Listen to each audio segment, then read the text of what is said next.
Hello and welcome back to episode 9 of the Hooked on NRL SuperCoach podcast. I'm your host Xavier and I'm joined by my co-host Fish. How are you, Fish?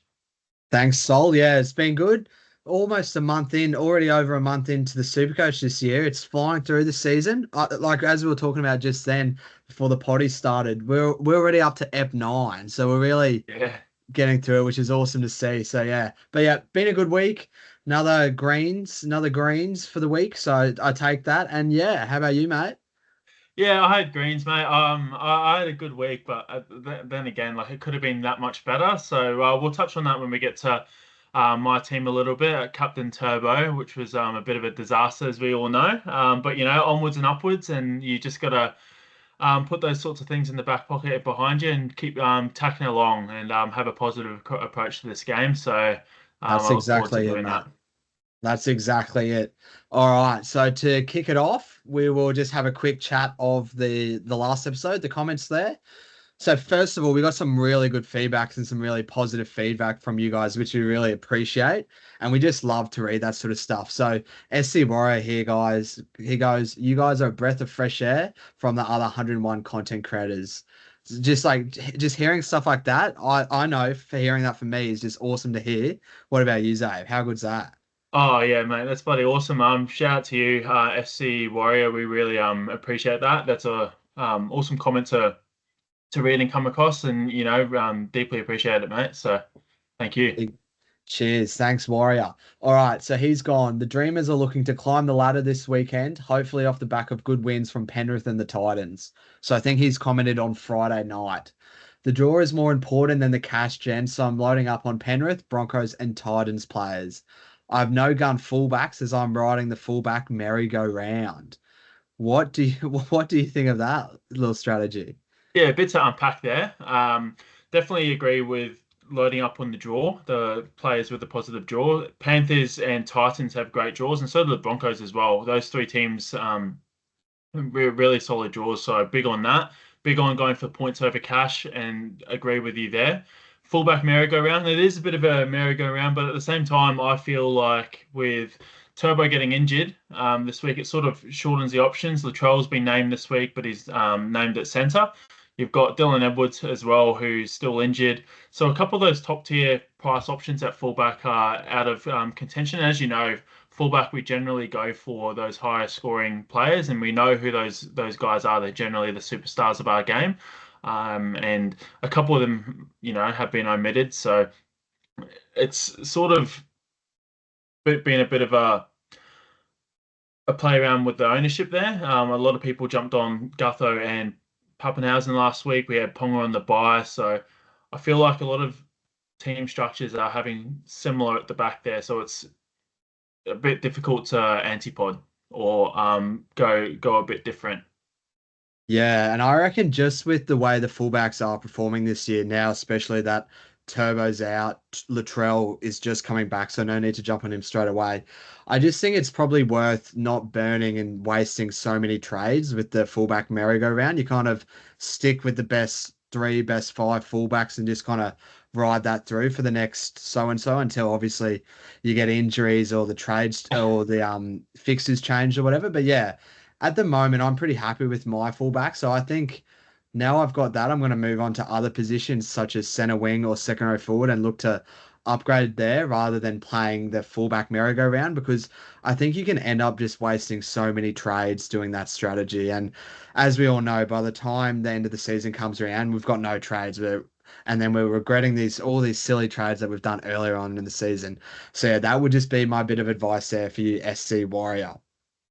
Now, on to the next comment from Eddie Brockhurst. He's gone, boys, I'd love to hear how you used your boost last year, what you learned from those decisions, and how you plan to apply those insights this year. So I'll let you take that away first, Dave. Definitely using the boost early, massive on that. We touched on it in preseason.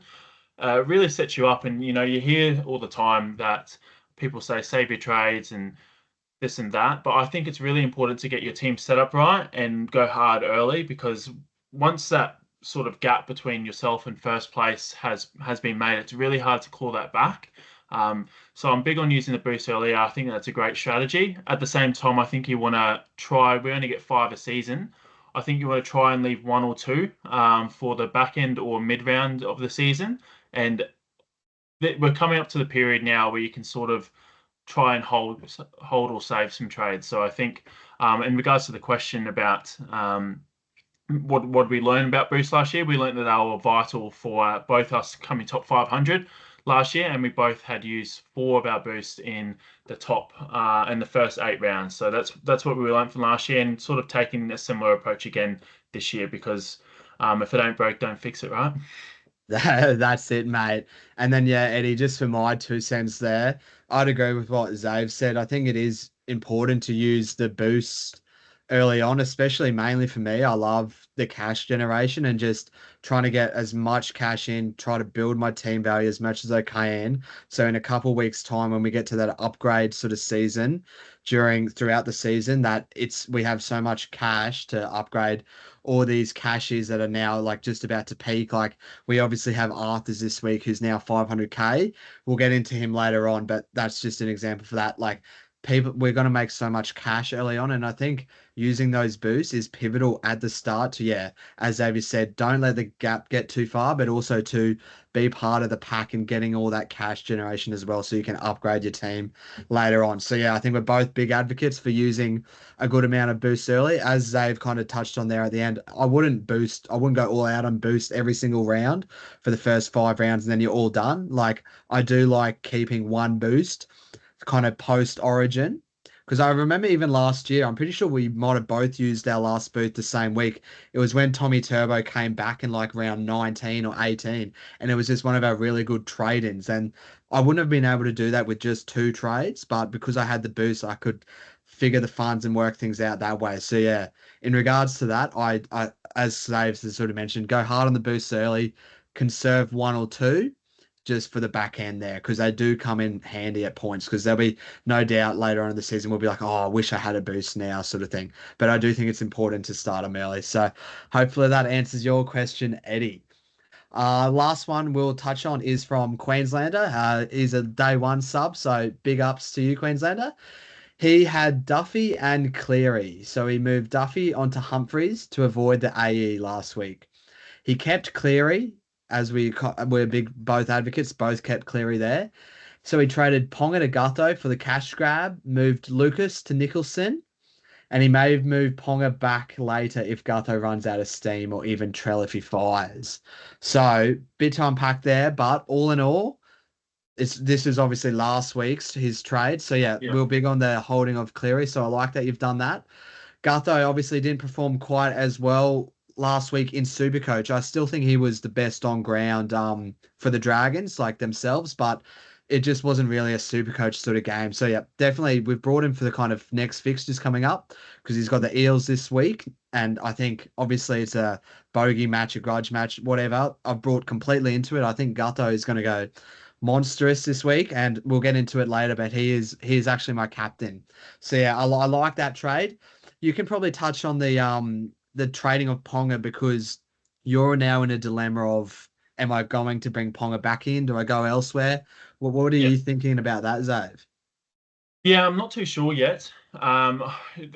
Ponga's at such a high ownership at the moment, which is sort of throwing me off a little bit. And he does have the Bulldogs this week at a core, which is part of the reason that I was so invested in the sell. Was I was happy to sit away from the buy and then also watch him play the Dogs at home. And I'm huge on the Dogs, and the Dogs have really turned up this year.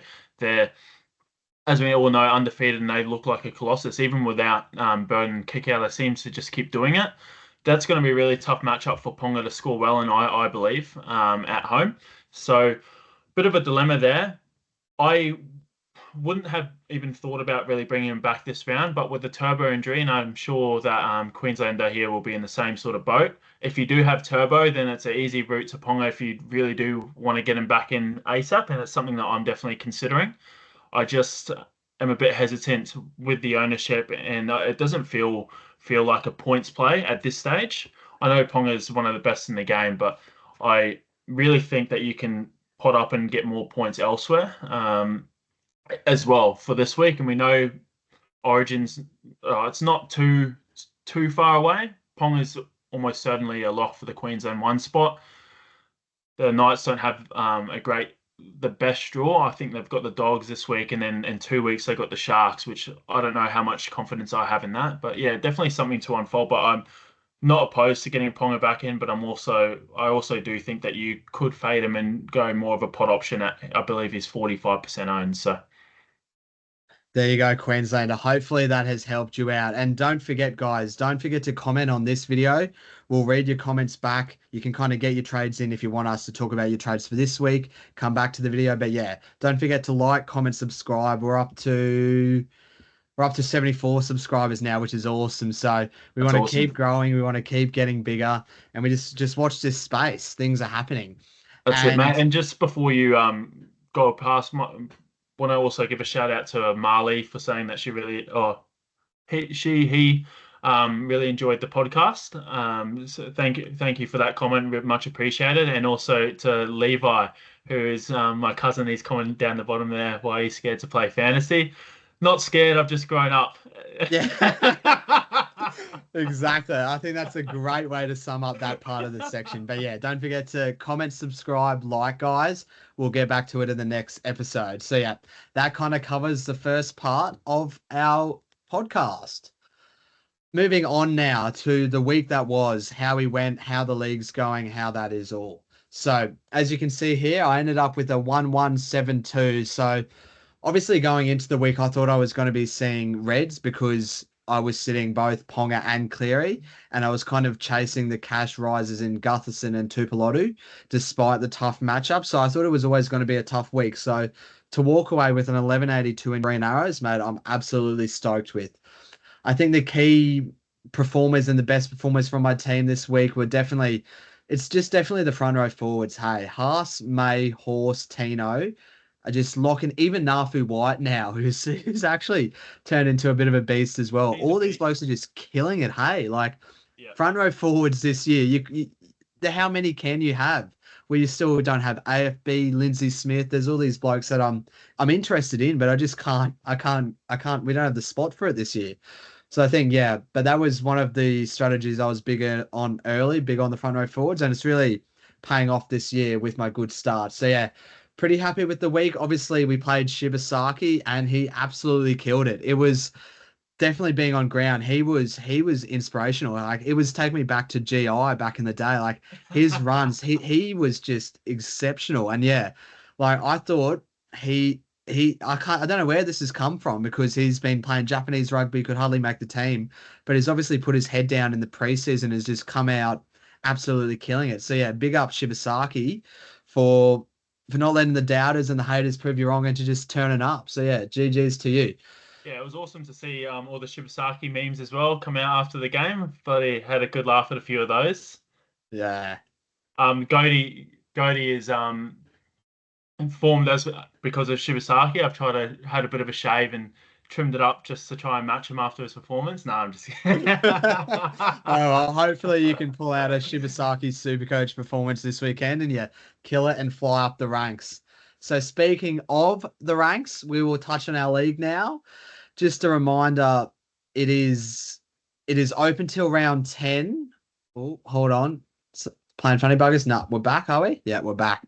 All right, just Oh, your over. screen's still not sharing.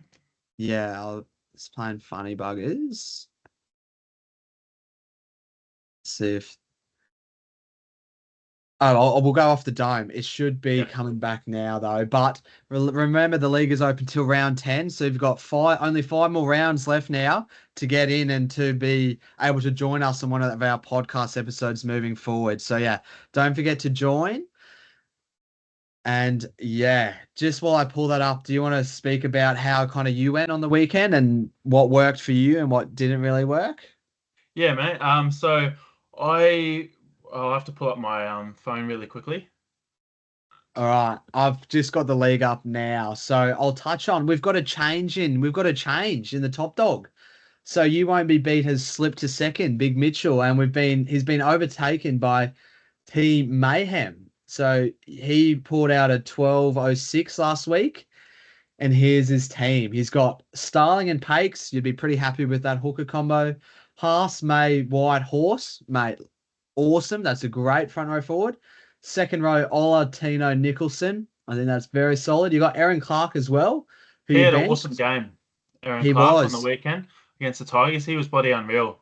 He was. And I think it will keep coming for him, especially with the Dylan Walker sort of moving off to the Eels. I kind of called that last week. I think he could be a play. He's obviously at a very tricky price at 450K, but I can see some appeal there. But he's Even with the obviously bye, I wouldn't be selling him. He looked awesome, and he was one of our best last week against the Tigers. So definitely would be looking at holding him for sure.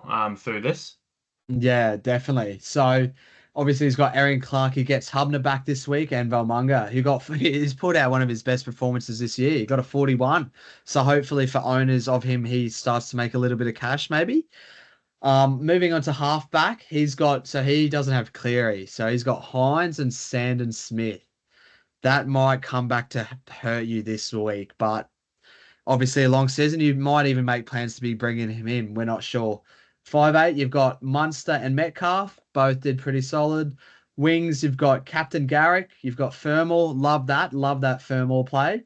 You got Shibasaki and you got Tamale. And then on the bench there, you got Marzu, Purdue, and Toya. And then fullbacks, you've got, same as me, you've got Gutho, Ponga, and Pappy. So yeah, I think your team Mayhem is pretty solid, and you should be on for a good week. How about you? Any standouts that you see here, Zave? Yeah, I definitely really like that side. No, Arthur's is a big one, so he must have passed up on the cash gen there. Starling's really nice at hooker, but as a non-Cleary, like if you obviously you're a non-Cleary owner, I would be considering Starling to Cleary this week via Sandon. At the same time, with obviously Cleary having the two winners rolling average, you can definitely wait a week. It's just that's going to be a horror watch, I feel like, against the Cowboys. So it's just whether you're more about the cash or the points and whether you can afford it. But you definitely don't have to go this week. I just also think that it's going to be a really tough watch. Panthers coming off the back of 3 losses in the row and Cleary fully fit and healthy. Yeah, I agree with that. But mate, Team Mayhem, you're in great strides. Your overall rank 419. I know I'd much prefer that. But you're off to a cracker start, Team Mayhem. So good stuff, mate. Hopefully you keep it up. Obviously, I'm kind of representing the podcast at this point of the season down here in ninth. So yeah, Yeah, we've so scored mate. 3 narrows to 3.2K, and that's sitting us in ninth. So good to see there is a lot of you guys in here doing pretty well, and we've got only 2 in the top K this week, which I think we had a few more last week. So it was obviously a difficult week, and I'm assuming there was a few turbo owners with especially those top dogs up the top there. So now That's moving on to you, if we can yep. find you, how Yeah. far down are you? Have I passed you? Um, I'm 25K, I think, at the moment, somewhere around there. So Oh, here, you are. Big Zave, big Cielo Soldiers. So you yeah, scored that's it. a 1-1-3-3 last week, and here's your team. Sort of, obviously, the main sort of hurting point there is Captain Tommy Turbo, but Yeah, mate. I was on for a absolute monstrous week. Actually, I didn't see many high projections going around than what my projection was before Sunday came along. I had pretty much everyone doing really well before that day. Um, Turbo was my captain. I was happy with Teddy, who was actually I was stoked with the trade, and at half time he was on 75 points. And then he only got 8 points in the second half because Townsend barely gave him the ball and the Titans were just dominating. So that was frustrating because had Teddy had gone huge, 100% would have looped that 120 plus, which he looked like he was all chance for. But happy with the trade nonetheless. I traded in him, Haas, and Nicholson. Can't fault any of those. I'm very happy with the buys there. As far as my team goes, I obviously held Cleary as well. Definitely happy to do that, especially coming into this week, and was never thinking otherwise. It's just really Turbo captain that absolutely killed me. And same as Dewey being laid out as well. Dewey being laid out in that Sunday game forced me to play Royce Hunt, and it just wasted my 18th spot. Other than those two factors on the Sunday, it was shaping up to be a really good week. I felt like I was going to press close to 1300 and score, but obviously, um, that Sunday sort of ruined it for me. But 1133 with Turbo Captain is pretty solid. I'll take it. Um, it's still a decent enough week. I still saw green, but it's just a bit frustrating that yet again, it's another week of injuries for me. Haven't haven't gone a single week without an injury yet, which is frustrating. Hopefully this week's the week, and Yeah. yeah, just got to keep the chin up and move forward with it. Exactly that, lad. Chin up, and hopefully we can see your ranks starting to move up along with everyone else in our league. We want you all to do really well. We want to be there at the end. So yeah, remember, join the league. The league code 849156. 5 rounds left. Yeah, just quickly, mate. One last thing in the ranks up the top. We'll just give a shout out to our good friend Matt, who's coming fifth in the league, and he's having a good season after last year's sort of disaster. It was a bit of a. We've got a group chat, myself, Fish, and him, and we're all pretty good mates. And um, Matt sort of had a bit of a rougher season this year, but now he's on top of all of us. So it's good to see him back, and he's chirping more than ever, which is good to see. Yeah, so I figure with him, you can definitely tell when the chips are off after coming about Yeah, 50k last year. He's at that's it, 2k mate. after 5 rounds, and yeah, you won't hear the end of it. So yeah, Yeah, good on you, that's big it. Matty boy. Maybe we'll Um, get him on to give a bit of advice for those that want to finish around the 50k mark. I shouldn't be talking this much dribble when I'm coming 25k rank. Props to you, Matty. Good to see you doing well. Exactly. Good stuff there. All right. We'll now move on to the next segment of our podcast, which is just a quick analysis this week of TLT, where we're mainly just going to be talking about the ins and outs, any changes, and then really our tip for that game that week. So starting off on the Thursday night, we have the Raiders and the Sharks. For the Raiders, back rower Morgan Smithies returns on the bench after missing the Cowboys game. So Josh Papali'i returns to the starting side and Trey Mooney drops to the reserve. For the Sharks, we see Hirioti come into the centres in place of Iro, who obviously got that hamstring injury on the weekend, while Three Tom to six Hazlewood weeks. yeah, I think that's a bit unfortunate. I know I liked it as a buy last week. I Mm, obviously don't have him in classic, but I'm an owner in draft, and it is a bit annoying. But he's had such a great start to the season. that's it. If you have him sell though, that's definitely the advice with being out that long. Definitely, yeah, 100%. And so with that, Tommy Hazelton returns from his back injury onto the bench with Talakai missing the game with concussion. So Thursday night game, 7 p.m. Who you got? Raiders Sharks.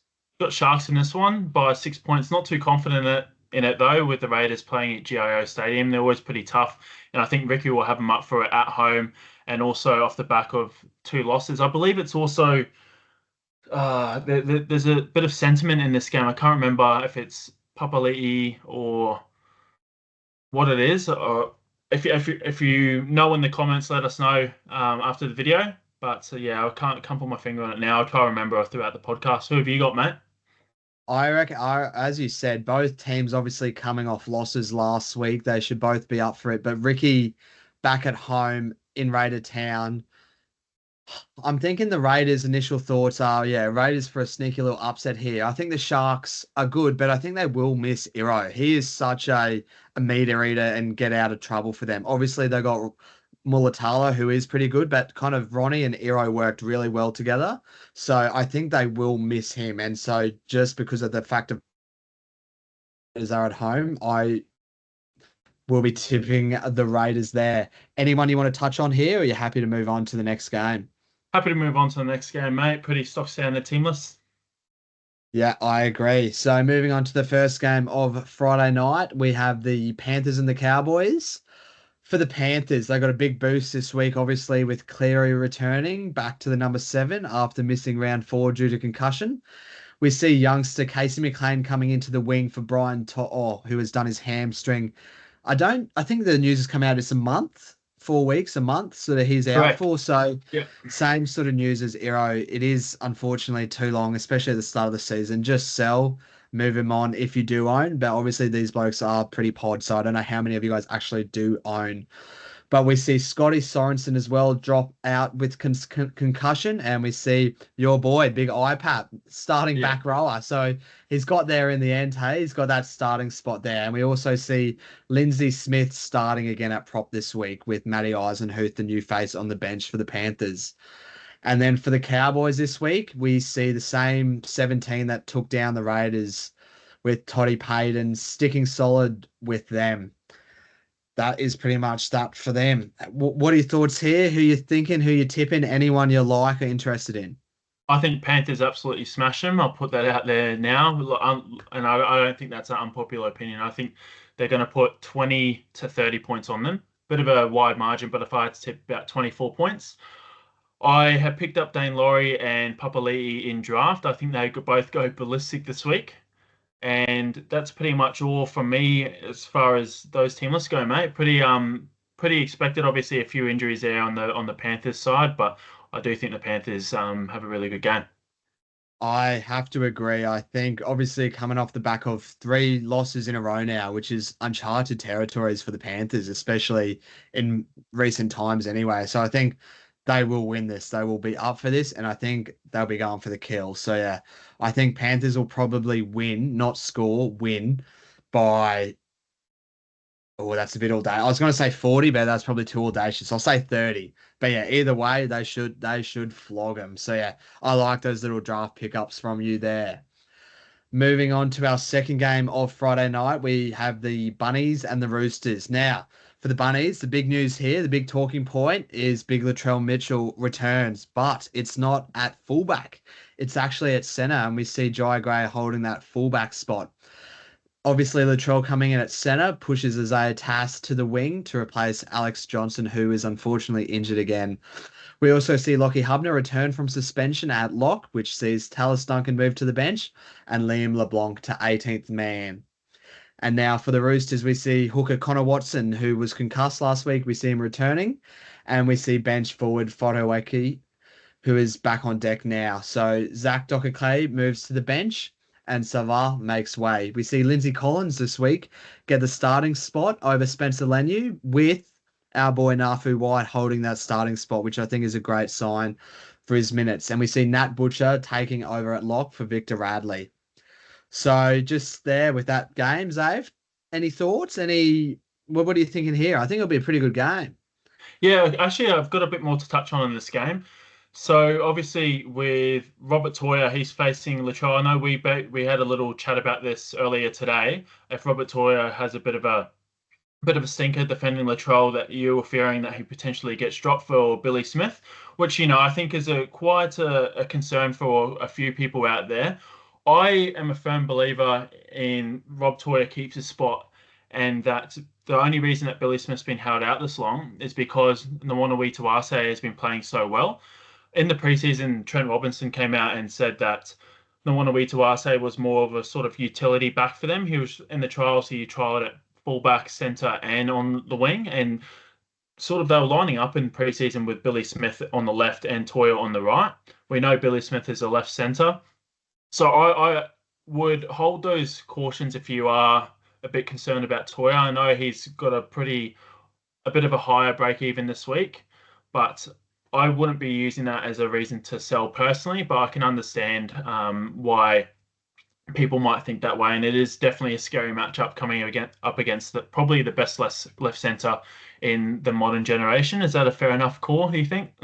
Yeah, I think back when Trell was at the Roosters, where he sort of made his name, and obviously this is a grudge match, the Bunnies and the Roosters. But yeah, I thought he has looked his best playing at centre, be it either Origin or for the Roosters. I haven't really seen that dominating bigger body at fullback really work for the Bunnies, but who knows? He's looked ripped. He looks like he's really in shape. He's shaved he looks like dialed in. So it definitely will be a good watch. And hopefully for us super coaches, he manages to play 3 games in centre so we can get some duels, because that would be unreal playing Latrell at centre in our super coach sides.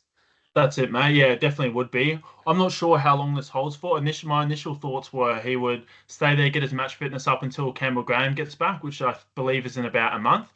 At the same time, though, Jai Gray he's such a goer. I really rate him, and he puts a lot of effort in. He's been a big reason why they've won the amount of games they've won this season. I think they've only lost 1 game. So, awesome to see Jai Gray hold the spot, and good to see Wayne Bennett sort of returning all the hard work and good games played that he's put in, because he's been one of the best performers this season. I feel like it would be a bit harsh to drop him, even though we know how much of a superstar Latrell is. Other things to touch on: Nafahu White.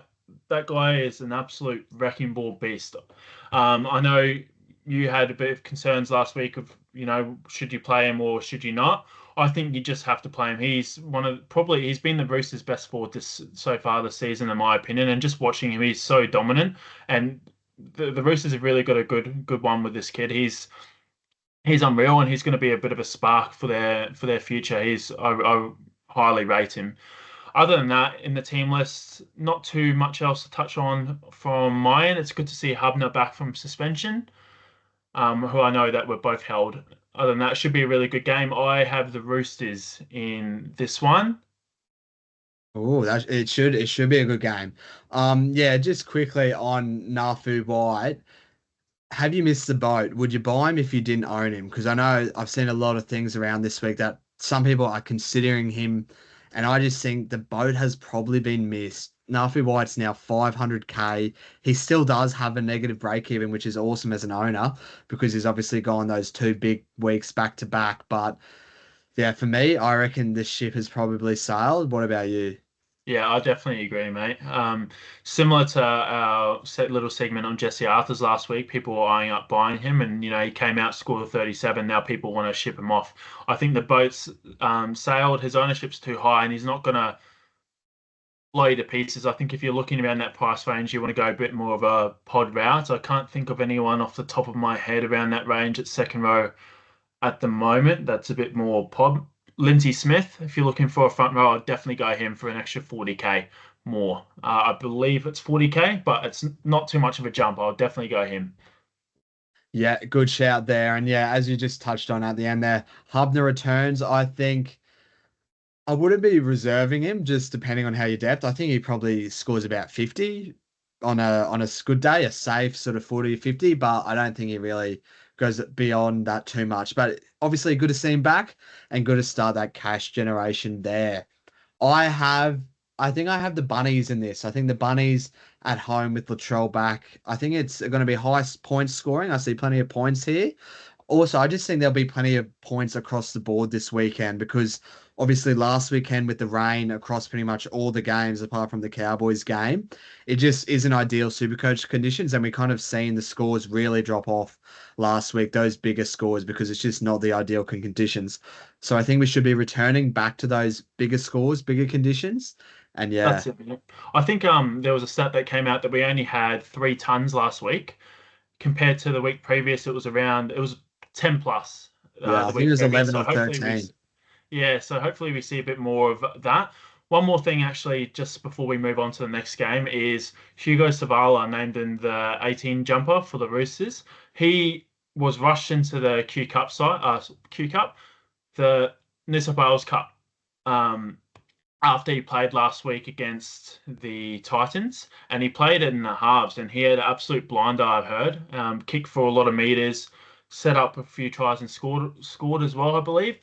Anyway, it looks like Trent Robinson might be gearing for a bit of a half switch, and he's obviously chucked Savala there. It's just definitely something to keep an eye on. With Townsend, in my opinion, he's been horrific for the Roosters. I can't bear to watch much more of him as a first grade half, to be honest. I know that might seem a bit harsh. He's won a premiership. He's been a great half in the past, but I don't believe he's up to that standard anymore. And he kills a lot of the attack. And I think Robinson's starting to realise that now. And yeah, just something sneaky to keep an eye on. Maybe a potential half switch coming in the near weeks. Yeah, good little shout there. Moving on to our first game of Super Saturday. Now, this is one I'm pumped for. We have the Eels and the Dragons. So, obviously, for the Eels, it's a grudge match because Gutho left, and for the Dragons, Lomax left. So, plenty of rivalries going on everywhere. Always good game, these two. So, now for the Eels, we see Dylan Walker, the new recruit, makes his debut from the bench in the 14 this week. We see Geimer drop out. Riley Smith is the big talking point sort of here. He's got the starting jersey. So I know the reports have come out today. Joey Lussick is a fractured thumb and he's out for 6 weeks. I'm pretty sure it is. Yeah, six to So eight, I think. yeah, it does look like that Riley Smith will have this spot for a little bit, at least the starting spot moving forward. It's just how many minutes does he actually get? Does Dylan Walker kind of jump in there? I definitely wouldn't be jumping on this week, but massive, massive watch for me moving forward. For the Dragons, we see Emre Gula, who obviously got suspended for 3 weeks, being replaced by Toby Couchman into the starting side alongside Davey Clermer, which brings Blake Laurie back onto the bench for the Dragons. So, what are your thoughts here, mate? Who you liking? I'm definitely tipping the Dragons in this one, but I wouldn't be surprised if, the Eels do win their first game. I think it would definitely be a high scoring game as well at 2 p.m., on a Saturday Arvo. If the turf's dry, can see a lot of points being scored, which scares me a little bit as a non-Gutho and non-Tuipulotu owner. Um, who am I liking in this game? I really like that Riley Smith's been named at starting hooker. We touched on that in the preseason, saying that, reports were coming out that he was the best hooker at the club and, he was touted to take that role on. It was just a case of how many weeks into the season it would be until he got the full-time starting role. Obviously, the Joey Lussick injury played a bit of a hand in that and might have gotten that start a bit earlier, but keen eye on him and to see how he goes as a bit of a downgrade option. Other than that, Kautonga is someone that I feel like not many people are talking about. He's a bit of a cheapie and he looks to have secured that edge spot. Hopgood, if he jumped off like I did, you'd be pretty happy with that. He's just been solid without being great, but definitely not worth the price tag that you paid for him. Dylan Walker will be interesting to see where he fills in. And then in the Dragons side, it's good to see Hamish Stewart. He avoided that sort of facial fracture. But, as I said, I will be tipping the Dragons in this one and not too much else to talk about from my side there, mate. Yeah, I like it, mate. I just want to quickly touch on Dylan Egan for the Dragons now. He obviously made his debut for the Dragons last week, his bottom price in Supercoach, and he looked really good. He looks like a goer. I know the coach, Flano, is big on him as well. And so I think we just got to be aware of him because obviously it was his first game last week. So it's his second game this week. We don't need to jump on just yet, but it will be a consideration for next week because there are kind of a few cheapies coming through. And I think he got 47 minutes on the weekend for 49 points. So he's got a really That's good really solid. PPM. Yeah, he's got a really good PPM. It's just how many minutes does he get? What's it going to look like, shape up to be? So yeah, Is I just he wanted to, is he available in front row or I believe it's just second row, okay? but he is definitely someone that's on my radar for next week, along with a couple of the others. Definitely as well, the hooker for the Eels, big Riley Smith. So yeah, I have the Dragons in this. I think, as you kind of touched on, I wouldn't be surprised if this is the game that the Eels finally win because they have been starting to get better in recent weeks. But I still just think the Dragons, after the big win against the Storm last weekend, hopefully it rains points. Obviously, the big games for Gutho and Lomax. I hope to see 100 to 80 and Gutho 5 tries, Tuipulotu 10 tries. I'm big on them. I was big on them last week. I'd love for them to do kind of repay that, score big as well as make a bit of cash and reboost that cash gen. So yeah, I've got drags and plenty of points in that game. Moving on now to the second game of Super Saturday, we have the Titans and the Dolphins.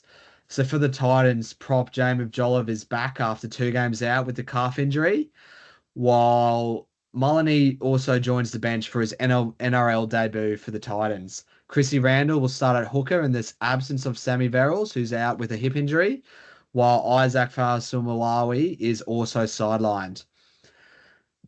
For the Dolphins, we have just one change to the 17, which is my boy, big Tommy Gilbert, out for suspension. I believe he's just taken the early guilty plea, so it's just 1 week suspension for Tom Gilbert. But that pushes Maxi Plath into the lock, and we see Komlu Lemluelu returning to the edge. What are your thoughts here, mate? Again, I think this is another game that just screams points. I agree. I think Titans are already a side that just poor on points and they struggle a bit more defensively. Although in the more recent weeks they've sort of shown up on the defensive end, which is good to see. I think Tom Gilbert's a huge loss for them. From an NRL sense, he's their captain, sort of their energy in the middle there. But Max Plass a hell of a player as well, and he'll fill that gap at 13, which is where he actually started last week with Gilbert starting on the edge. I've got Titans in this one, but not too much else to touch on from my end. Keep a bit of an eye on Jalen de Groot, who has this week, and then next week he will be going price wise He didn't score too well last week, but definitely, can't pass up a cheapy center wing who actually plays fullback in real life. So, especially with the Titans draw as well, we know Kenny's gone for an extended period. But yeah, looking forward to this one. And I think, as you touched on, it'll be plenty of points. But I have the Titans in this one by 12. Yeah, I like that. I think the Titans will win as well. I think the Titans by a little bit more. The Dolphins haven't really been promising at all. And I felt like, especially watching at the game last Friday, that the Dolphins were just hanging on. Like the Broncos, there were so many times where they could have just scored a couple more tries and really blew the game out. But the Dolphins kind of scored tries at big moments in the game and kind of reduced the damage. They never looked threatening like winning. So I think in a day game, I think the Titans know how to score points. I think they will score points. So yeah, I reckon I have the Titans by 20 in this one. I just want to quickly touch on, as you mentioned there with the group, didn't look good at all for Supercoach, but on the eye test, he didn't look bad. Like I think it was just put it down to the wet weather. We'll watch him see how he goes this week. But yeah, there are plenty of cheapies that are kind of on the cusp that we're going to have to make a move on next week, which is kind of why I definitely won't be boosting this week because I think we're going to have a bunch new crop next week there. But yeah, we'll touch on Jalen Campbell in our top five sort of trades in and out, so we won't need to touch on him there. But I am a big fan of him this week. So yeah, anything else on this game before we move on to the next? Yeah, just quickly. The group apparently is the second fastest player in the NRL. I think I heard the commentators saying 30, Jeez. clocking 37 Ks an hour or something like that. Yeah, correct me if I'm wrong, but I'm almost certain I heard that. Also, one question before we move on to you, mate. How long do you think David Fifita will be on the bench before we see him starting? Because he's starting to look better and better each week for mine. And do you think he does start? Because Cleese Haas, in my opinion, was one of the worst players for them last week. Gave away a lot of penalties and made quite a few errors. Yeah, I think you good question here, mate. I think it's 1 to 2 weeks. So I think he does play off the bench this week, but either next week or the week after, I see him kind of returning to the starting squad. Desi Hasler knows he's that guy. They paid the big money for him. He did the backflip on the Chookies. He's there to stay at the Titans. They're there to win. So I do think he will produce the goods this week. Not this week, like moving forward. It is just a bit tricky with kind of when does he actually get his spot back? Because as you kind of mentioned, but despite last week, Haas has kind of been all right for the Titans. And so, but I do just think it will be Desi gets just fed up with him. They're paying him the big bucks. Like they're paying him to win games and play. So I see it coming shortly. As soon as pretty much he's back into the starting side, that's when it screams by me for Supercoach because it's just as you mentioned, he's getting better and better every week, which I definitely would agree with.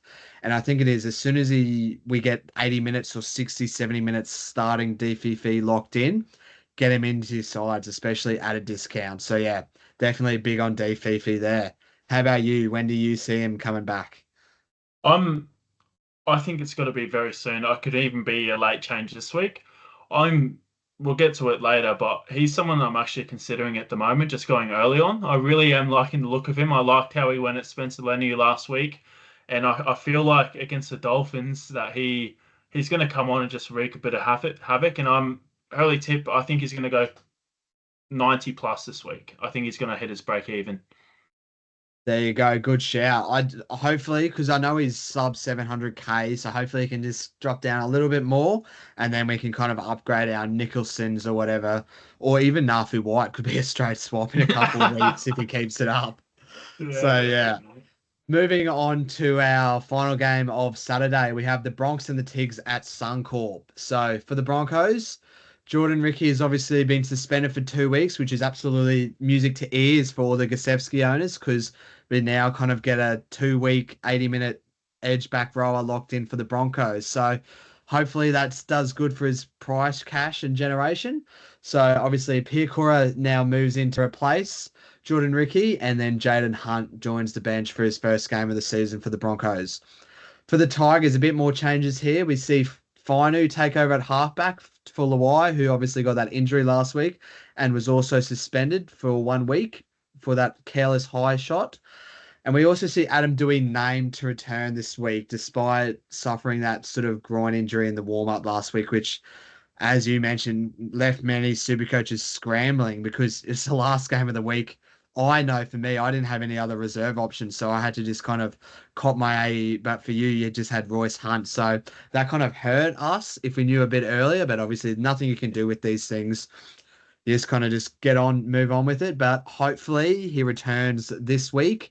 Not that I am playing, but it's just more so for that cash generation. And it'll be good to see with whether he kicks or not, because especially with groin injuries, I know kicking does have an effect on it. So if he doesn't kick, obviously Appy kicks, but I don't know. It'll be interesting to see there.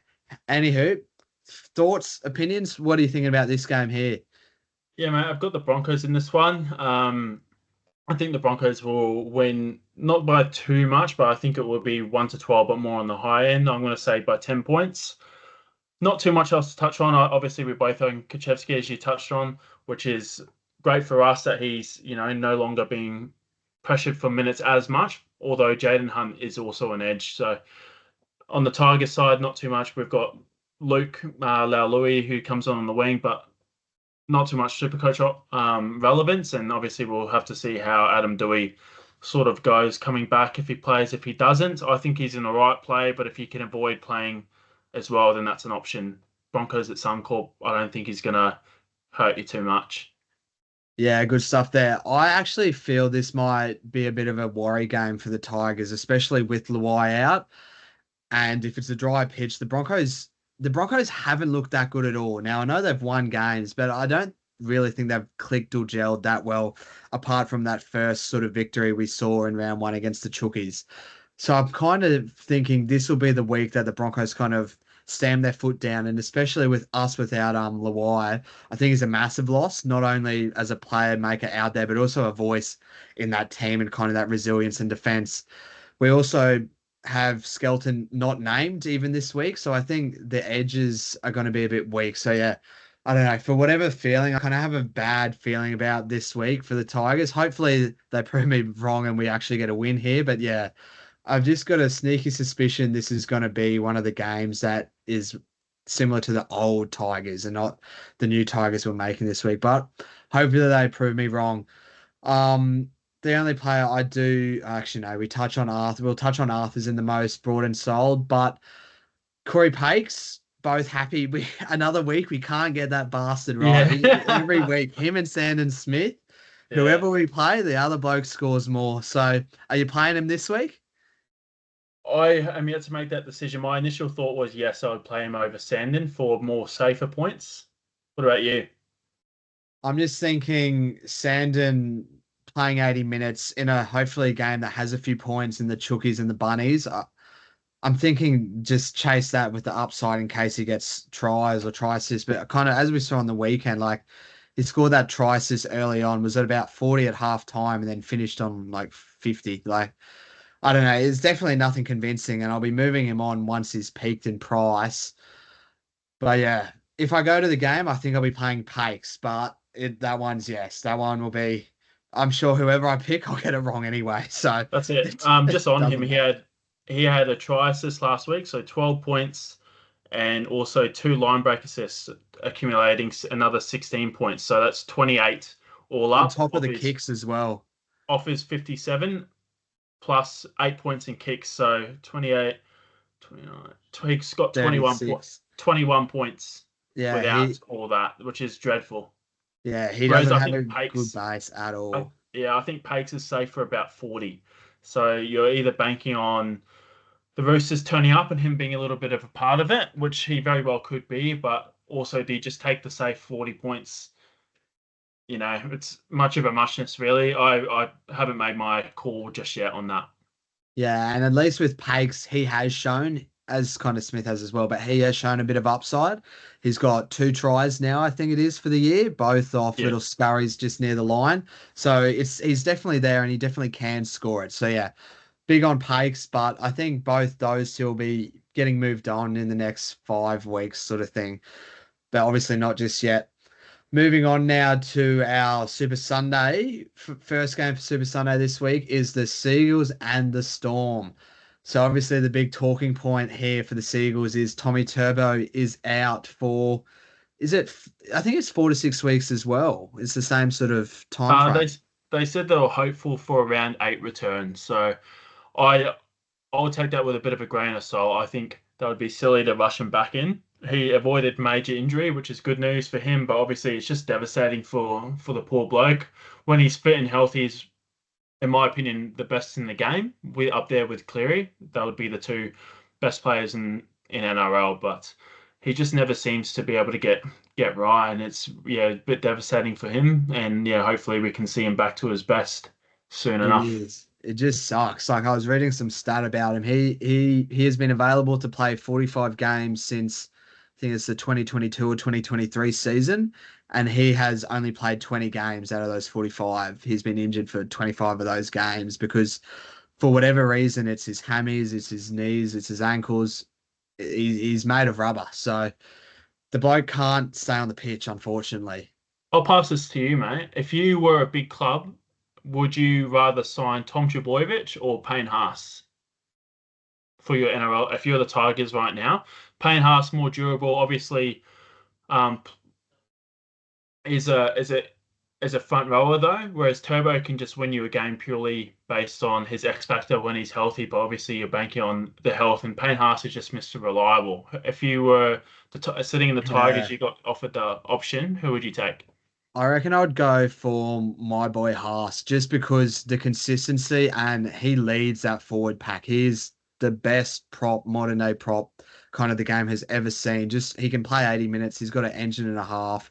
Obviously, he does limit a bit of upside. He's no match winner like Turbo, but in the same sense, we've seen Haas kind of this year going to that next level with all the attacking stats, running at the edges, running at the centers. So look, so super hard hypothetical, but I think I would be going Haas. How about you?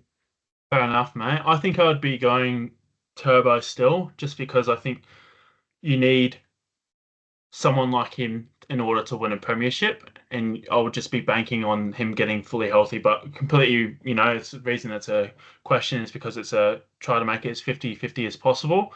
I will say though, I prefer Tino to Haas, and I'm not sure how many people are in that boat from an NRL sense purely. I think Tino is a better forward and is more important to his team than Payne Haas.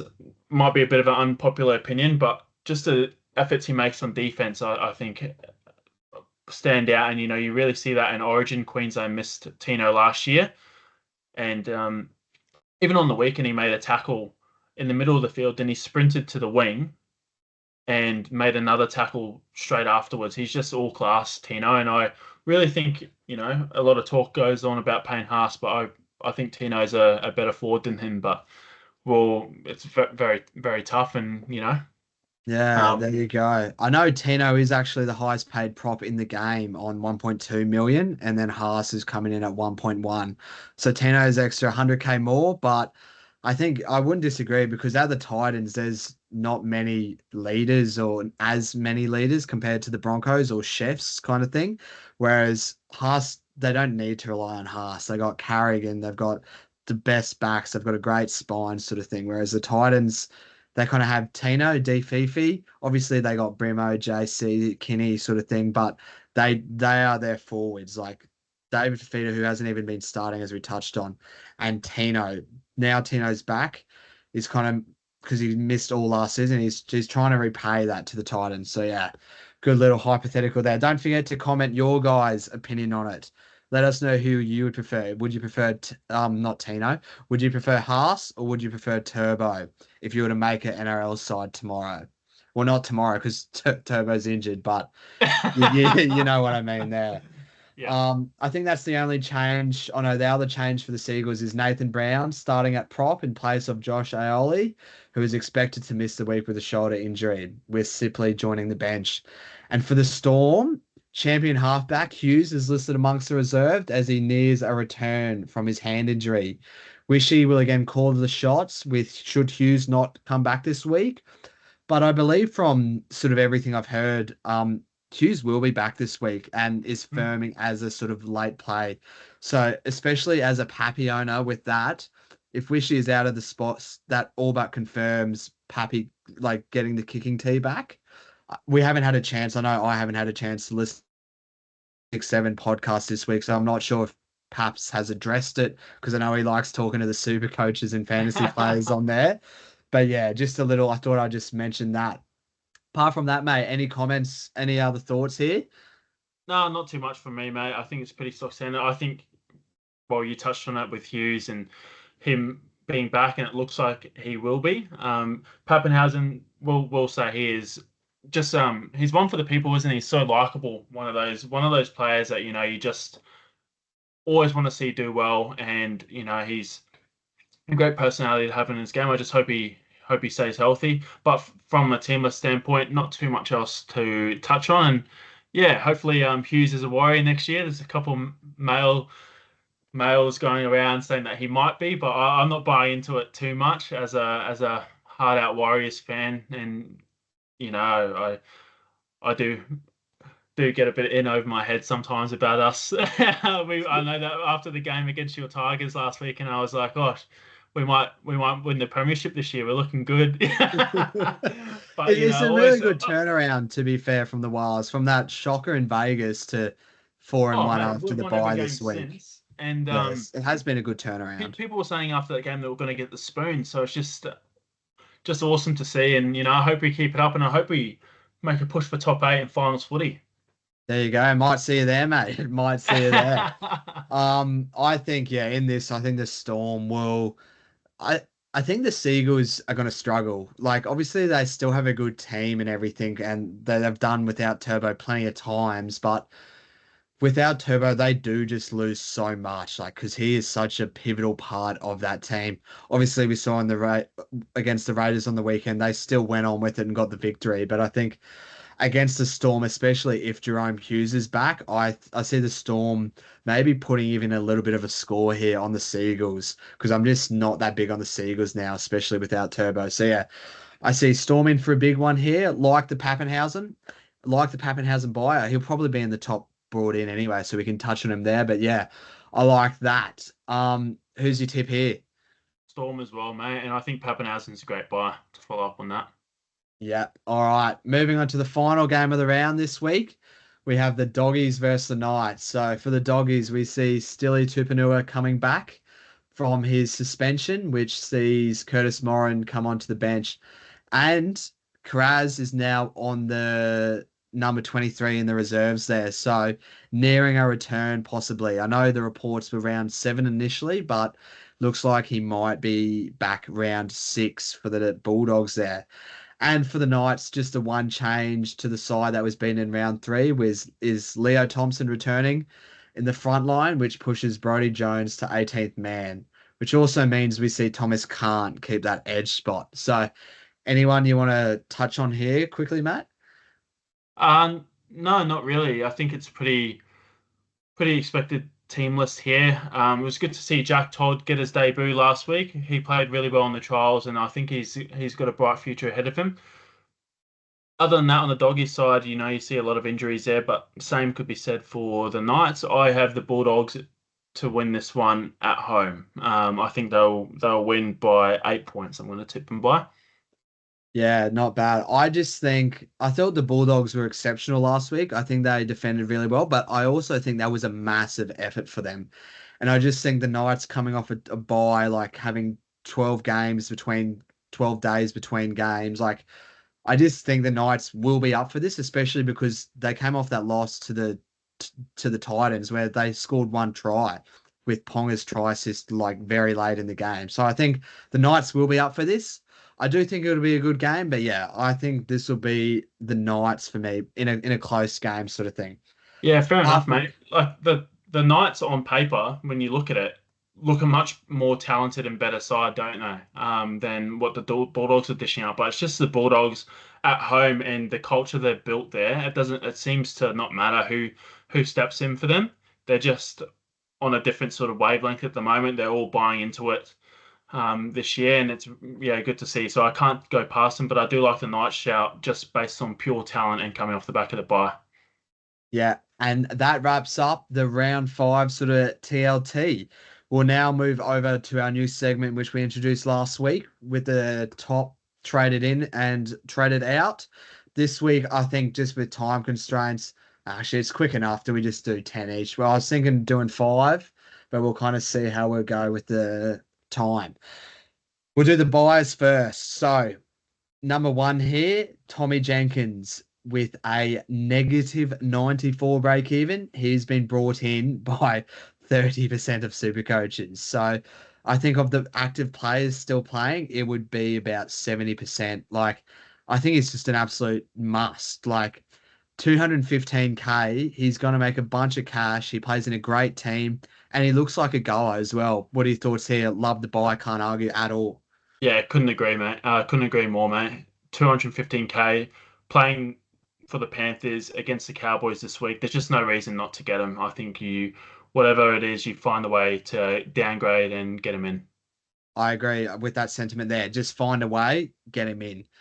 On to the second most purchase, we see Jaden Campbell. So I'll just quickly touch on him first because he's someone I'm currently actually bringing in this week. So obviously, Jaden Campbell last year, he just finds a way to accumulate points. He's just an accumulator. I know Nathan Cleary is similar, how they just accumulate Supercoach points, whether it be tackles or assists or forced dropouts or what have you. He just seems to accumulate the points. And I think obviously, he's a bit more expensive at 710K in the 5'8 spot. I wouldn't be grabbing him personally at fullback, but in the 5'8 spot at 710K with the draw coming up, namely the main like attraction to grab this week is that Dolphins matchup. I think he's going to do really well this weekend, and I love the buy.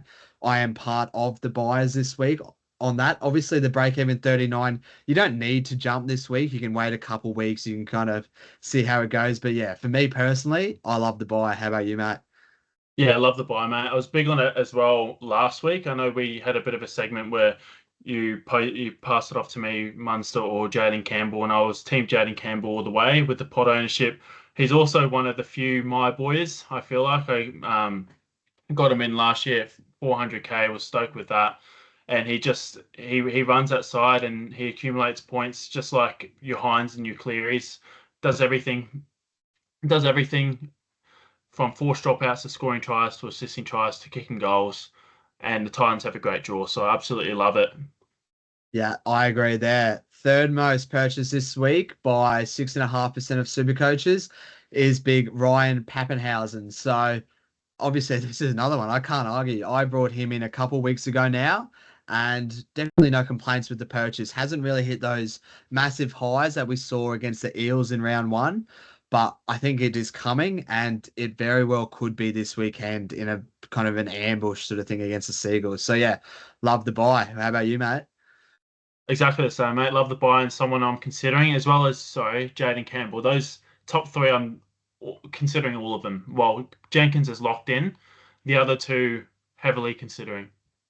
Yeah, and I've just realized here, looking at the 10 most purchased, apart from Jenkins and Campbell, I own them all already. So it's always a good sign when people are bringing in the players that you already own. So it kind of means you're doing well and you're ahead of the pack in that regard. So I definitely love to see that. Moving on to the fifth 100%. most purchased now, Big Tino. Is it too late or do you just have to jump on? You obviously jumped on a couple weeks ago before the first price rise. What Yeah. would you think now? Do you jump on at 600K? Have you missed it? What are you thinking? Yeah, after that first game, I jumped on, saw enough of him, had no concerns with the injury. I think you can definitely still jump on, so I like the buy. At the same time, at about 600K, I would be tempted in both those positions to sort of go a bit more of a pod route. Now that he's made a bit of money, but can't fault it really. He looks great.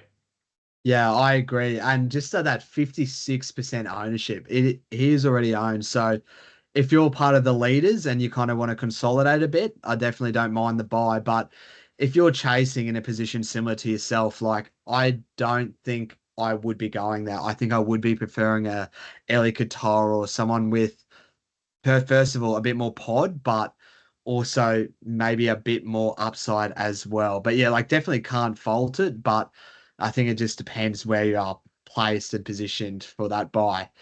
Moving on to number six, I'll let you take this away for him because you might be buying him this week, mate.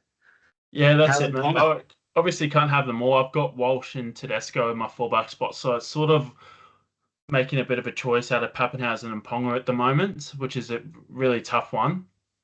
Um, Pappenhausen's a bit more of a juicy price with a better matchup, I would say, this week as well. And with the goal kicking, it's very hard to pass up. So I'm leaning towards Pappenhausen a bit more, and he's less owned. So, but I love the Ponga buy as well, and we know how good he is and what the super coach prowess he sort of possesses. So can't fault that either. Yeah, oh well, I'll kind of spin it to you because this is in a position you're in this week. You got to sell Turbo. I know you're not sold on who you're gonna get yet, but who are you leaning most likely? Who has been in your most of your drafts or whatever? I have, to be honest, mate, I haven't really had a chance to sit down and try and nut it out properly yet. I've had a couple of different alterations where, I've to answer the question, I'm leaning more towards Pappenhausen of the lot, Pappenhausen over Ponga and over Gutherson, which is sort of how the people see it this week. Pappenhausen as the third most popular buy as opposed to Ponga and Gutherson. But there's also a world where I'm considering with already owning two fullbacks in Tedesco and Walsh, going someone like a Ali Katoa there, and then upgrading my forward pack a bit. So I'm just not too sure. It's a bit scat doing that. I don't feel too comfortable doing it as well. But when I ask myself, is Ali Katoa going to outscore Pappenhausen? It's a bit of a tough question, I feel like, and Ali Katoa is much less owned. What do you think? Do you think Pappenhausen would outscore Ali Katoa? Yeah, I think definitely at the moment, like with the kicking tee, obviously being at fullback, he's warming up into his season. He has obviously been a bit injury prone and injury riddled past couple bits, so I think he's only going to get better. And I just think the main point here is the kicking tee. Like that just adds anywhere from depending on how the Storm go, but that can add 4 points to up to 40 if the Storm score 10 tries. Like just on the matter of that fact, I would be going Pap in that. And even Pap versus Ponga and Gutho, I think the most value lies with Pappenhausen, just being a bit cheaper priced compared to all those, coming in at only 675K because he's only had the one price rise so far. So Yeah, yeah, I think I would lean Pappenhausen there. that's it, mate. And another thing to touch on there is, I just had a bit of a tinker around on my phone just then as well, seeing how it all work out. Mm. Um, Tedesco, Walsh, and Pappenhausen, three gun fullbacks, and I also don't think any of them play Origin this year. So I think I could hold them through that period as well. I think Edwards probably holds a spot for New South Wales, and Ponga will have the Queensland jersey. So if I could avoid that, maybe that's something that comes into calculations for other people. But yeah, definitely leaning towards Pappenhausen, and it sounds like you agree with that as well. Yeah, mate. We will skip Clint Gutherson because we kind of addressed him there. I definitely still do like the buy, but I feel like you have missed the boat. He was the one you had to get on last week. I know he's got a great fixture this week and he's got a good fixture next week, but which is what I kind of brought him for last week as I knew he had these games coming up. I thought I'll take the cash rise. Hopefully he does all right against the Storm. And then we just ride him into these massive tons he's going to get against the Eels this weekend. So yeah, I think I would be grabbing Pappenhausen first if I didn't own. But Yeah. moving on to number eight, I can't believe it's number eight. No, Yeah, we've what? we've we've already touched on this one a little bit. I'm not a fan of that. I love him and I love that I've got him from the start, but yeah, I can't believe people are buying at that price. I think he just goes someone else. Like he's not gonna. I really do think that you just go someone else there. What do you think? Yeah, as we touched on before, I agree. Like you've missed the boat here. He's already risen 130K. I know he still has a negative 11 break even, so he's still going to make some cash, but he's not going to be a keeper, I don't think. Like the only way I would be willing to buy him is if I saw him as a keeper and someone I want to keep for the season. But even as an owner, I don't see him as a keeper. I see him peaking at about 600. Maybe if he scores another try, get up to 650. As soon as he hits that, I'm shipping him off. I'm bringing in Gus, I'm bringing in D Fifi, I'm bringing in Eli Katoa. So for me, he's just a stepping stone, and I definitely wouldn't be advocating for the buy at 500k. Moving on to number 9. Again, probably someone that you probably have missed the boat, Payne Haas. Well, what about now? What do you think about blokes still clawing and bringing in Payne Haas into their side? Nah, no way. Like I know I got on last week. 843k is an absurd price to be paying for a front rower. I'm not going to say no way. I sort of regret paying that, saying that, but yeah, I guess that's like you're paying up 40k extra if you. I assume these are turbo sellers moving on to Haas, and I fully get it. I just think at that point, at that price, and his ownership, 54.6%, I would be fading personally now at this point. I was even tempted to do so last week, but I got him in. Yeah, I don't think I would be buying, but I would be waiting for his price to drop down just a little bit because he obviously is a keeper. He's the best front row forward this year. It's just, yeah, have you missed the boat now? And I'm feeling obviously as an owner from round 2, got on early doors. It's just too late now. I think you're better off going elsewhere, chasing upside, grab another fullback, even grab at that price you can get James Tedesco and some money in the bank. So I think for the upside player, I would miss him, but geez, it is hard. It'd be bloody hard to watch a Bronx game without owning Payne Haas, as I'm sure you can resemble with. Yeah, I had to unfortunately go through the torture of watching him carve up the Dolphins a couple of weeks ago for 140 points, and that was disastrous. So, Yeah. yeah, I understand the buy, but at the same price, I've got both him and Tedesco. I'll take Tedesco every day of the week. I think that's a bit more, well, more of a pod play, and someone that I just feel like he's got that upside in him, even though Haas has had a bigger, bigger score so far this year. Yeah, that's definitely a tough one there. And wrapping it out this week for number 10 most brought in, this is something I can actually get behind. Nathan Cleary, brought in by 2% of super coaches. So I don't know if this is people that sold last week and then are jumping back. I don't know. I know a lot of the Cleary sellers last week did move to A-Ray, who kind of stunk it up. So I don't know if they're hating that and kind of jumping back to Cleary, or if it's like turbo sellers moving to Cleary. But I like the buy. I know his break even is massive and it could probably wait a week, but with players like this have this upside and has a great matchup in the Cowboys, I think there's every world he could hit 142. There is every single world that Cleary could hit 142 on Friday night. So I like the buy. How about you? I like to buy too, and I'm trying to put it in a perspective. If I didn't own him, would I buy him this week? And I think the answer is yes, I would. I've just got a bit of a feeling, a bit of a hunch. We'll get to it later, but I'm straight captaining him this week with no hesitation. And I said that last week. I was doing that as well.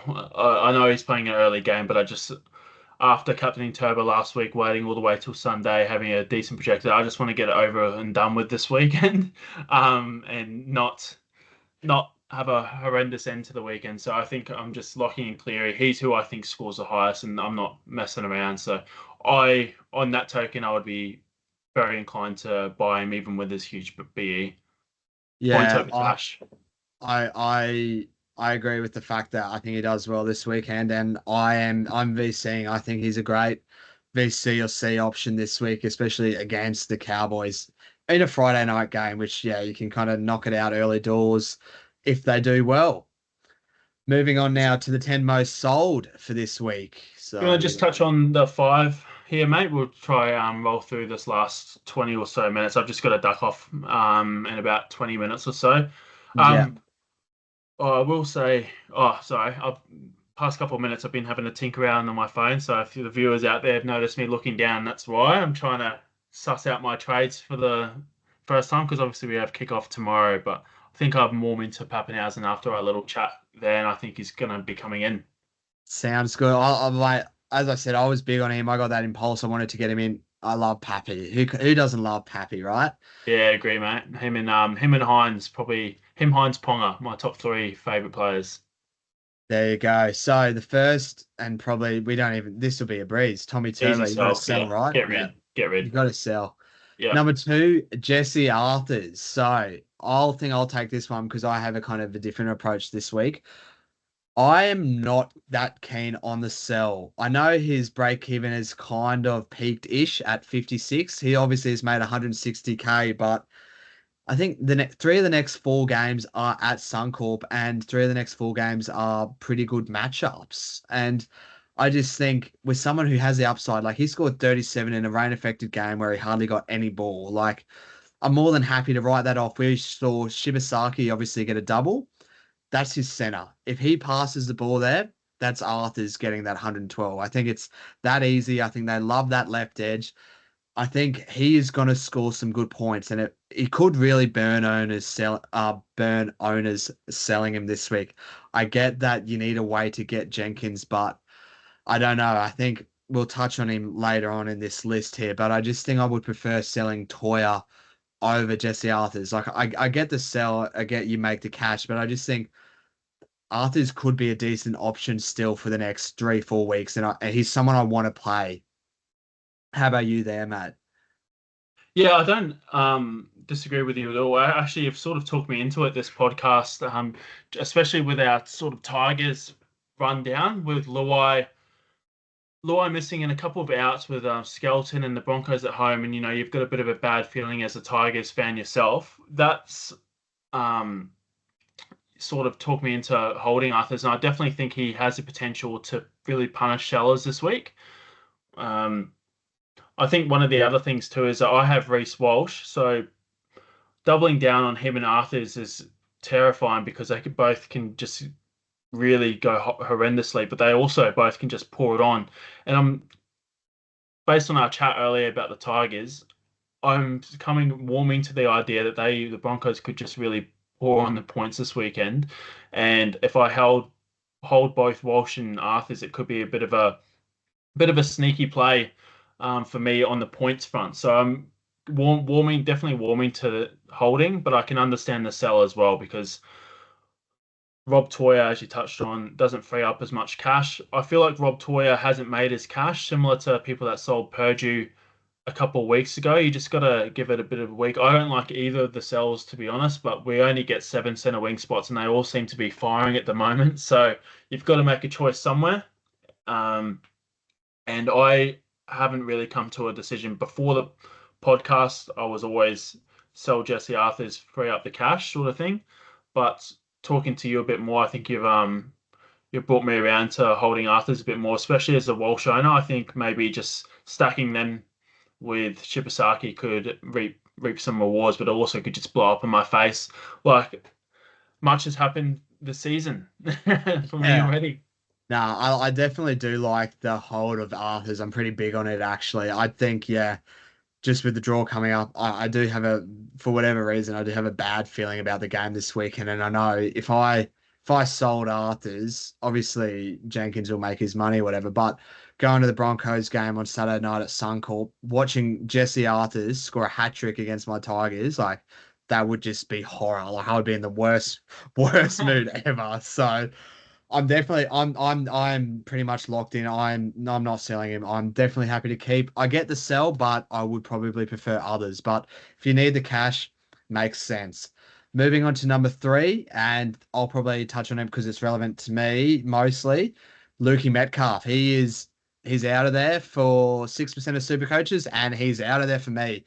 I can't wait to get rid of him. He has been like he obviously had that massive game, that 112, which kind of saved his price in scoring, but no, he's just been dreadful. Like he scored 50 on the weekend with about 20 points and goals and a try. So take that away, you see him with about 15 points and base and just in a position that has that much upside in your likes of Jaden Campbell and your Cam Munsters. Like it's just not worth holding. I think he's made his cash. His break even 77, and I'm very happy to move on. I don't I get it if you want to hold him and kind of ride it out. But at that point, I think you're committing to a long sort of hold there. Whereas you can get out now, you can get in JC, and you can kind of get on with your team because you can just lock that in. So yeah, that's my thoughts on him. How about you, mate? I think you touched on it perfectly. If you're holding now and you hold through this, he's got the Storm next week. You're committing to a long hold, and there's nothing wrong with that. I love Luke Metcalf as a player, and in Supercoach, he's already shown his ceiling. He can hit 117. He did that in week 2 when we turn up. If you hold him, I'm not opposed to the hold at all because I think he's someone that will be highly beneficial during the bye rounds, as we all know. And also, he's someone that you can play on matchup. And in a good matchup, when the Warriors are firing at home, so they've got the Eels at home at a 2 p.m. Sunday game, 100% you play him. And I would have a lot of confidence in him turning up because he's shown the ceiling. He's shown he can match Jaden Campbell and the likes in 5'8" in terms of ceiling. It's just the concerns with his floor.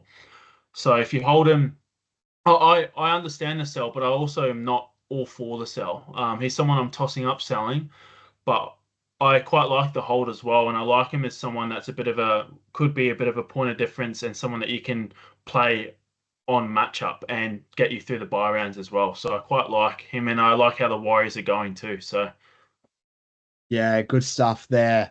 Moving on to the next one is Iongi here. So he's been sold by 3.5% of super coaches. Now, this one is a bit tricky. If you're moving to Jenkins, like, yes, absolutely, I reckon lock it in. But if you're either paying up to upgrade, the only reason I would be selling him is if you're either going to Jenkins or if you're upgrading to one of these other gun fullbacks. Apart from that, I wouldn't be selling, but I'm assuming that's probably what most people are doing. Do you reckon? yes, I think most people would actually be going up to a fullback with Yongi.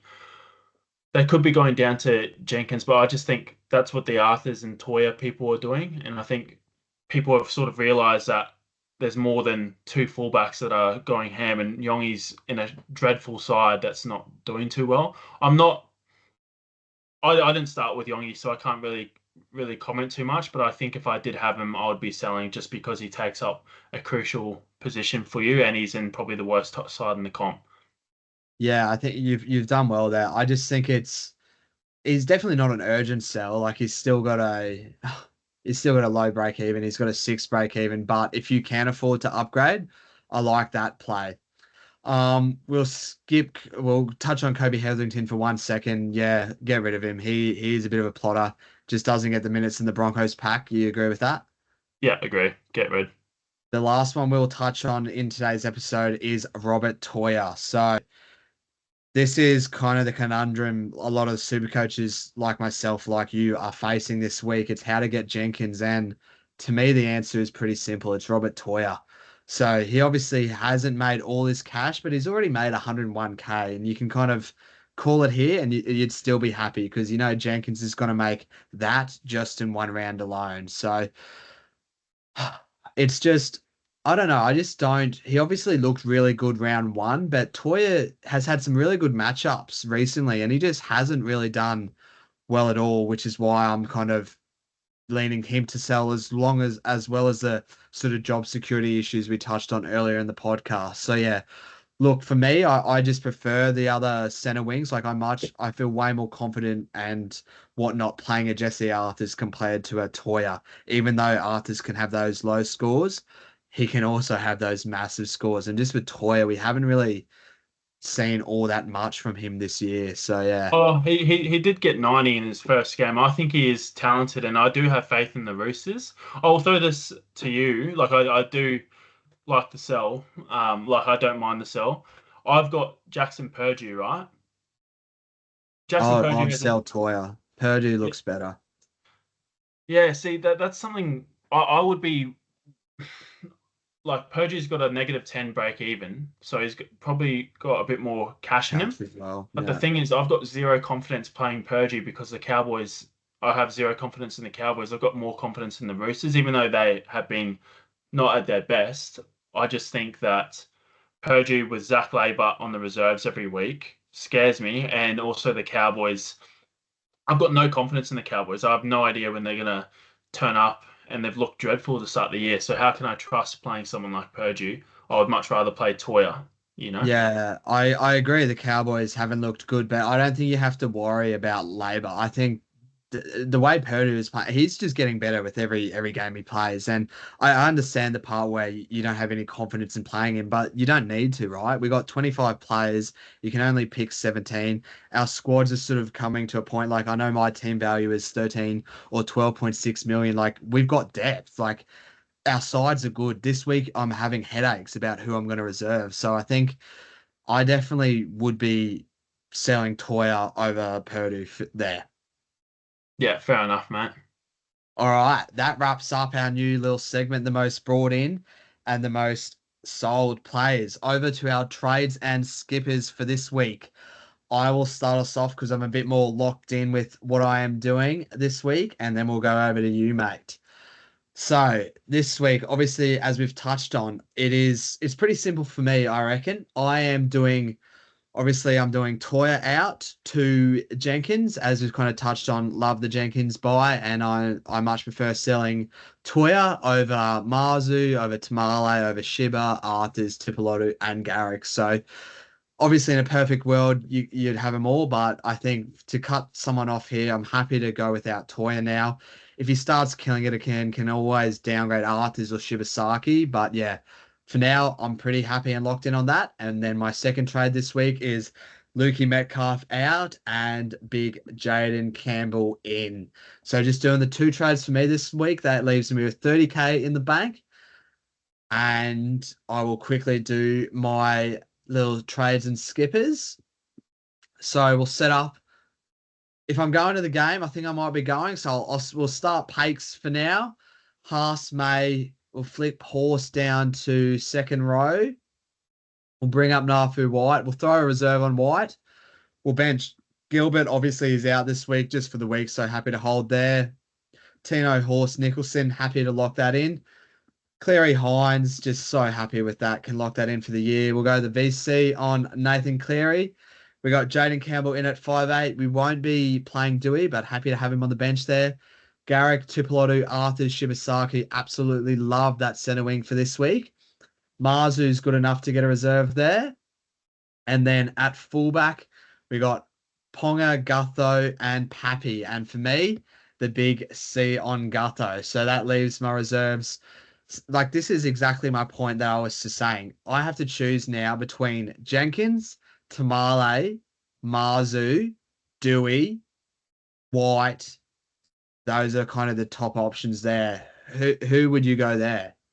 I'm 100% playing Jenkins there, mate. I think it's the people that I would be tossing up sitting is Nicholson or Marju this week.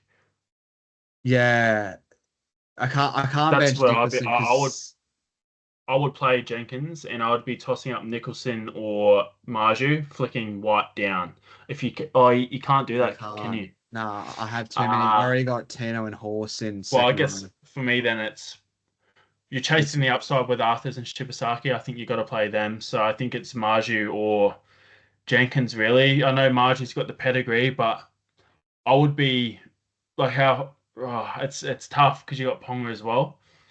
yeah. I think you're right sitting Dewey, Yeah, but I'm happy to sit Dewey and Tamale. I think like I do want to play Jenkins, and so the bloke I've been thinking about who I will end up dropping out is it's Nafu White, just because I'd rather chase the no, upside with Marzu and Jenkins. But no, Nafu's just been so good this year, so I don't know, a bit of head noise there. Final no, mate. final quick verdict. Who would you go, and who are you benching? I would bench Marju. I've got Marju as well. Um, I would be playing Jenkins over Marju. You can't possibly. I'm massive on Nafi. You can't possibly grudge match. Can't possibly bench that guy the way he's playing.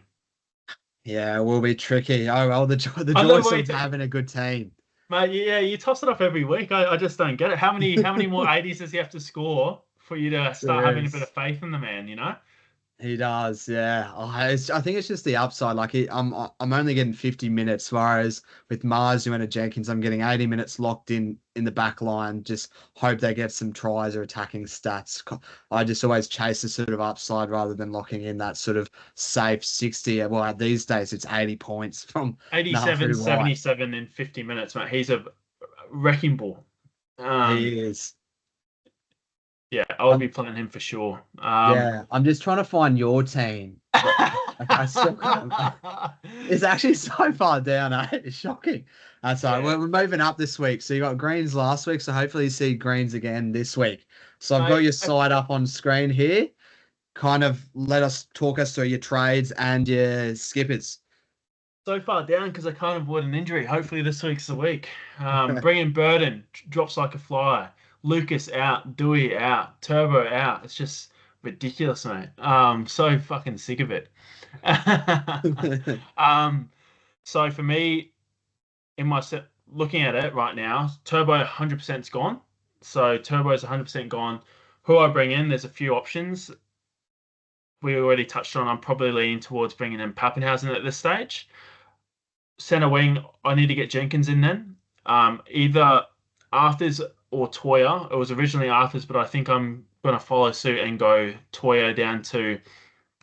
um, Toya down to Jenkins, and then I also think I'm going to sell Metcalf to Jaden Campbell. So that's where I'm at this stage. My captain will be on Cleary. VC doesn't matter because captain's on Cleary, no matter what. That's where I'm at. I'll VC Matt Nicholson because he plays the game before, but it doesn't really matter. I can very well change those trades though. I am not locked into them at the moment. What are your initial thoughts on just those that I mentioned? I like it. I like them Yeah. all. I obviously already own Pappenhausen, and I'm doing the same trade as Toya to Arthurs and Metcalf to JC. So, yeah, I like those trades. I think that's now the third boost in a row. I do think you probably will gonna want to boost next week, and it's just how many weeks can we keep boosting before we run out of the boost? Yeah, that's it, mate. Well, I can't not boost this week again with just how horrid it's been on the injury front for me so far this season. It's just a bit unfortunate. I had Hosking as well. Yeah, just yeah. Hopefully, hoping for a bit of a change. Got to keep the head up, but I definitely need to boost this week. Looking at my side, just I need to get Jenkins in. I need to get rid of Turbo. Um, and then And just another say, sell. Yeah, well, another sell, another sell candidate for me was actually Royce Hunt. So I did toy with going with Turbo down to Jenkins, let's say, and then going from Royce Hunt flicking bit of flick and switch, going Royce Hunt to Eli Katoa, and then getting in going Arthurs as well to like a Adam Fanor Blake. So the other guys I'm looking at are Ponga, Eli Katoa, Adam Fanor Blake, and let me just have a look here. Ponga, Eli Katoa, Adam Fanor Blake, and Dave Fafita were yeah. and Harry Grant. Those Oh, were the yeah. I'm happy with the first four. I don't know about Harry Grant at all. Yeah, so like to me, Jaden Campbell's someone I'm big on. He's got the matchup. It all sort of points towards him. So I'm liking that, and I like the Pappenhausen buy keeping the three-gun fullback. But at the same time, I'm very tempted to just go very rogue and either double up on a day for feeder Jaden Campbell, go early there, or go safer points with Ali Katoa and Fanor Blake. It's all a bit up in the air for me. I can't really work out my trades, but that's the way I'm leaning at the moment is Pappenhausen in for Turbo, Toya, Jenkins in for Toya, and Jaden Campbell in for Metcalf. Yeah, mate, like it.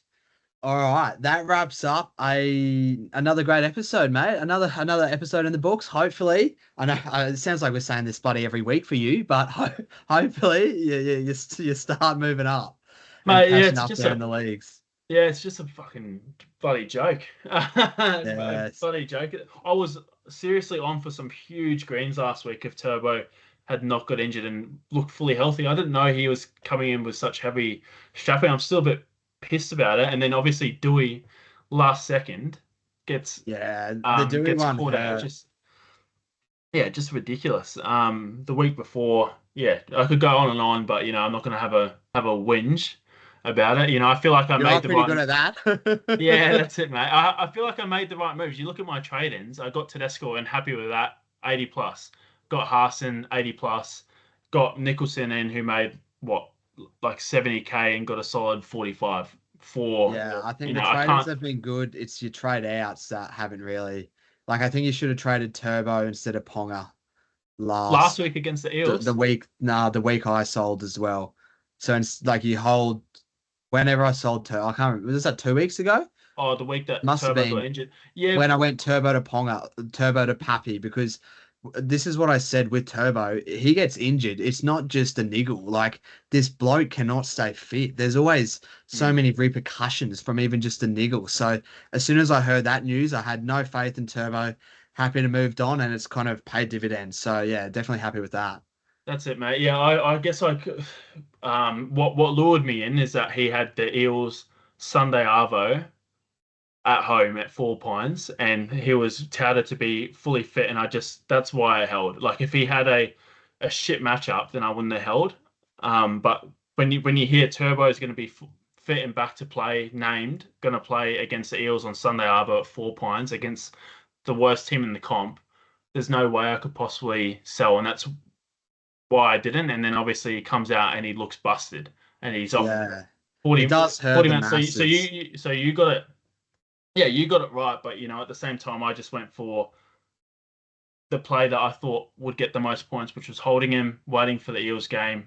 He was going to play, and just obviously didn't work out. But that's super coach. You don't get it all right. You just got to play with things as they come. And worth pointing out as well, I think I'm 200 points behind you, and I think the difference in rank is 23K.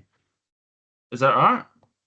Um, Possibly, I can't be bothered to scroll all the way oh, here back we go. up, So but you're on 4915, I'm on 4683. So you're 232 points ahead of me, but the rank difference is 22K ranks.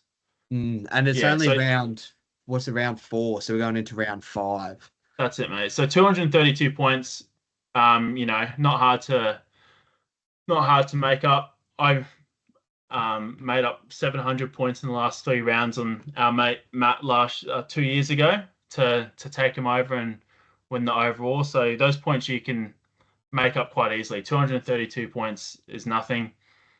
You just got to keep chipping away and hope for a bit of a change in luck and stick at it, and you'll reap the rewards in the end. And it is Supercoach is a game of a bit of strategy, but it's also you need to have a bit of luck on your side as well in the injury front and with captaincies in order to take it out. And hopefully I've used all my bad luck and I can go into a bit more good luck Yeah, with captaincies, etc., and injuries. hopefully, mate. Hopefully, the same as for the rest of the subscribers and for myself as well. We've got all that bad luck and injuries and everything. That's all out of the way now. Only onwards and upwards from here. So yeah, I think that's a great way to wrap up this week's podcast episode. That's it. That's it. Oh, Thanks for so sticking around. Yeah, hopefully next week no more whinging about it. But if you're like me and you have had a bit of a rough start on that front, keep your head in there. We got this, and cheers, hooked on NRL SuperCoach, and thanks for another podcast fish, and thanks for everyone that listened. yeah, mate, it's been an absolute ripper this one. I know I wasn't too keen for it because I had obviously a bit of life stuff go on before this, but we're here and we get it done. So yeah, every Wednesday, guys, we'll be dropping these podcast episodes for you guys. Make sure you subscribe. I'd love to share it. We'd love to hit 100 subscribers soon, and I'm sure me and Xavier will have to do a little something special for the 100 subscriber video. But yeah, thanks for another video, guys. Like, comment, subscribe, and we'll see you in the next one. That's it. Thank you. Cheers.